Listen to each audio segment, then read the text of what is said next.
வணக்கம் மக்களே. ஆரூர் ஜோதி சேனலுக்கு அன்புடன் வரவேற்கிறோம். வருடத்தில் ஒரு நாள் மட்டுமே தரிசனம் தரம் பூரி லோகநாதர். பூரியில் ஜெகந்நாதர் கோவில் மட்டும் அதிசயம் அல்ல.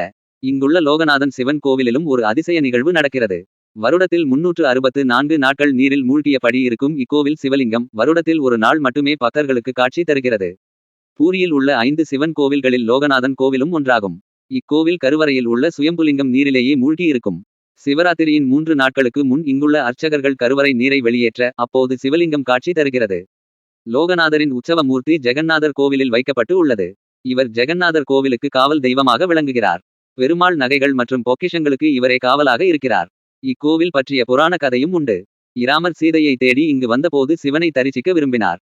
அப்போது கிராமவாசி ஒருவர் ராமருக்கு ஒரு சுரைக்காய் கொடுக்க அதை லிங்க வடிவில் வைத்து பிரதிஷ்டை செய்து இராமர் பூஜித்தார். இதுவே லோகநாதன் கோவில் ஆனது. பூரி சோமவார மேளாவின் போது இந்த உற்சவ மூர்த்தியும் ஊரை வலம் வருவார். ஜெகந்நாதர் கோவிலிலிருந்து 2 கிலோமீட்டர் தொலைவில் உள்ளது லோகநாதர் கோவில். பங்கோத்த ஏகாதசியன்று மட்டுமே சிவலிங்கம் தரிசனம் தருகிறது.